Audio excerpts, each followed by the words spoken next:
అందరికి నమస్కారం. నమస్తే షేర్లింగంపల్లి ప్రోగ్రామ్ లో భాగంగా 31వ రోజు జనప్రియ అపార్ట్మెంట్ ఫేజ్ 1 కి రావడం జరిగింది. ఇక్కడ ఉన్న సమస్యలు ఏంటి అంటే మౌలిక సదుపాయాల గురించి రావడం జరిగింది. మౌలిక సదుపాయాలు కల్పించట్లేదు ప్రభుత్వం అని చెప్పి గత ప్రభుత్వాల నుంచి కూడా ఇబ్బంది పడుతున్నామని ఇక్కడ ఉన్న సమస్యల వల్ల మేజర్ గా చూస్తుంటే street lights, drainage, water complaints ఎక్కువ ఉన్నాయి. స్ట్రీట్ లైట్ చూస్తే పెద్ద పెద్ద లైట్లకు స్ట్రీట్ లైట్ కూడా వెలగట్లేదు. ఇంకా అంతకాకుండా వీటిని లైట్ వెలగట్లేవు అని చెప్పి చాలా సార్లు అధికారులకు చెప్పినప్పటికీ కూడా అధికారులు నిర్లక్ష్యం చూపించడం చాలా బాధాకరం. మెయిన్ గా చూసుకుంటే ఒక మెయిన్ లైన్ గుడిలోంచి వెళ్లడము, అందులో ఇప్పటికీ ఒకరు ఇద్దరు చనిపోవడం, చనిపోయిన వాళ్ళకు 10 లక్షల నష్టపరిహారం చెల్లించారు కానీ అందులో 1 లక్ష రూపాయలు పెట్టి మెయిన్ లైన్ మార్చలేకపోతున్నారు. అంటే ఎలక్ట్రిసిటీ సిబ్బంది, జిహెచ్ఎంసీ అధికారులు ఎంత మంచిగా శ్రద్ధతో చేస్తున్నారు వర్క్ యొక్క డెడికేషన్ ఏందో ఇందులో తెలుస్తుంది. ఇక మెయిన్ గా చూసుకుంటే ఈ ఎలక్ట్రిసిటీలో ఏమైతుంది అంటే సరైన ఫెసిలిటీ సర్వీస్ కల్పించకపోవడంతో గుళ్ళల్లో కూడా దొంగతనాలు చేస్తున్నారు. మీరు గుళ్ళలో దొంగతనాలు జరుగుతున్నా కూడా మీరు ఇంత నిర్లక్ష్యంలో సరే మనుషులు నడవడానికి ఇబ్బంది ఉంది, ఇక్కడ ప్రజలకు ఇబ్బంది ఉంది అనుకుంటే దేవుళ్ళకు కూడా రక్షణ లేదు. జనప్రియలో ఉన్న 2 గుళ్ళకు కూడా రక్షణ లేదు. లైట్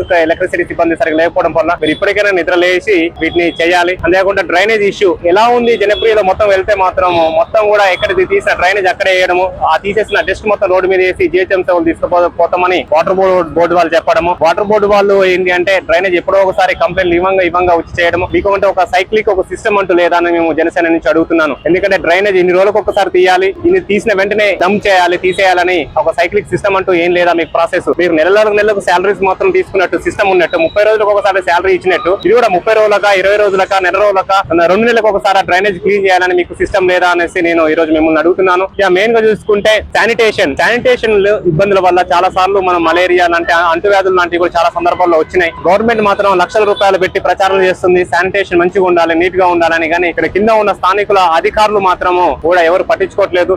అధికారుల నిర్లక్ష్యం వల్ల ఇది గ్రేటర్ హైదరాబాద్ లో ఉన్నామా లేకపోతే ఒక మారుమూల గ్రామంలో ఉన్నామో అర్థం కాకుండా పరిస్థితులు ఉన్నాయి. అధికారులతో పనిచేయించాలి. అధికారుల నిర్లక్ష్యాన్ని గుర్తు చేయాల్సిన బాధ్యత స్థానిక ప్రజాప్రతినిధుల మీద ఉంది. స్థానిక కార్పొరేటర్ గారు అయితే ఎక్కడ కూడా కనపడలే. నేను గత 3-4 సంవత్సరాల నుంచి ఉన్నా కానీ ఎక్కడ కూడా పూజిత గౌడ్ గారు మాకు ఎక్కడ కూడా కనిపించట్లేరు. ఎందుకంటే మీరు ప్రజాప్రతినిధులు, మీరు ప్రజల పక్షాన ఉండి ప్రజల్లో ఏం జరుగుతుంది తెలుసుకోవాలి, ప్రజలు ఏ విధంగా ఉండాలో, సమస్యలు ఏంటి తెలుసుకోవాలి. కానీ ఇక్కడ అలాంటి సమస్యలు ఏం తెలుసుకోవట్లేరు. ఇప్పటికైనా మీరు ఈ సమస్యలను తెలుసుకోవాలి. ఇంకా మెయిన్ ప్రతిపక్షం ఏదైతే ప్రతిపక్ష పార్టీ ఉందో తెలంగాణలో, ప్రతిపక్ష పార్టీ అధికార పార్టీలో తొత్తుగా ఉండి ప్రశ్నించవలసిన మీరు కూడా అధికార పార్టీతో కలిసిపోయి ఇలా చేయడం చాలా బాధాకరం. పార్టీలు ఏదైనప్పటికీ సమస్యలు మాత్రం తీర్చవలసిన బాధ్యత స్థానిక ప్రజాప్రతినిధులు ఉంది. మీరు తీర్చనప్పుడు ప్రజలు కూడా చెప్పే సమయం వస్తుంది, వాళ్ళకు కూడా ఒక రోజు వస్తుంది, అడిగే రోజు వస్తుంది. అడిగే రోజు మాత్రం గట్టిగా మిమ్మల్ని గల్లబట్టి నిలదీసి అడుగుతారు. అది సమయం తొందరలోనే ఉంది. వచ్చినప్పుడు మాత్రం ఏ విధంగా మీరు ఎలక్షన్ లో ఓట్లు అడగడానికి వస్తారో, సమస్యలు ఏంటి అని కూడా అడగడానికి వచ్చిన వాడే సరైన ప్రజాప్రతినిధుడు అని గుర్తు పెట్టుకోవాలని ఈ రోజు జనసేన పార్టీ నుండి డిమాండ్ చేస్తున్నాం. ఇక్కడ ఉన్న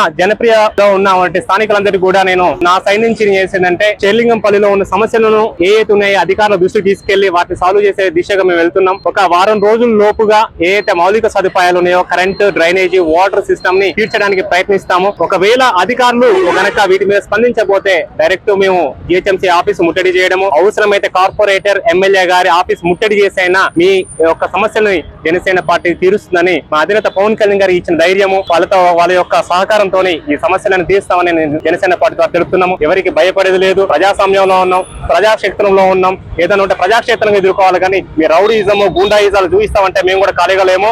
మేము కూడా చట్టబద్ధంగా వెళ్తాము. మీరు ఈ చిత్తశుద్ధి మొత్తం కూడా ఈ రౌడీజం మీద చూపించే చిత్తశుద్ధి మొత్తం ప్రజా సమస్యలు పెట్టండి. రండి జనప్రియకు రండి. ఏదైతే కమ్యూనిటీస్ వచ్చి మీ ప్రజా సమస్యలు ఏంటి అడగండి. అడిగే ధైర్యం మీకుందని అడుగుతున్నా.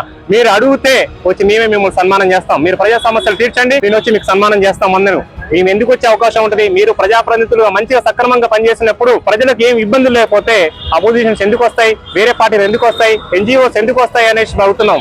మీరు ఈ రోజు ఓట్లతో గెలిచిపోయి అధికారంలో ఏసీ రూమ్ లో కూర్చొని ప్రజా సమస్యలు గాలికి వదిలేసి మేము వస్తే వెనకంగా అక్కడ ఇక్కడ మాటలు అంటారా? మేము ప్రజాసేవ చేయడానికి వచ్చిన వాళ్ళని మా ఎమ్మెల్యే, మా కార్పొరేటర్ అంటే ఇంకా మీరు ఇలానే ఇంకా 100 సంవత్సరాలు ఇలానే ఉంటారు. ఎమ్మెల్యేకు కార్పొరేటర్ ని ప్రశ్నించడం మొదలు పెట్టుకోవాలి. ఈ సమస్యలను వారం రోజుల్లో ఖచ్చితంగా నేను అధికారుల దృష్టికి తీసుకెళ్లి దీని సమస్యను పరిష్కరించి మళ్ళీ గురువారం నాడు మేముతో ఇదే ప్లేస్ లో మళ్ళీ కూడా మీతో మాట్లాడతానని నేను మీ అందరి ముందు తెలియజేస్తున్నాను. కృతజ్ఞతలు. Thank you.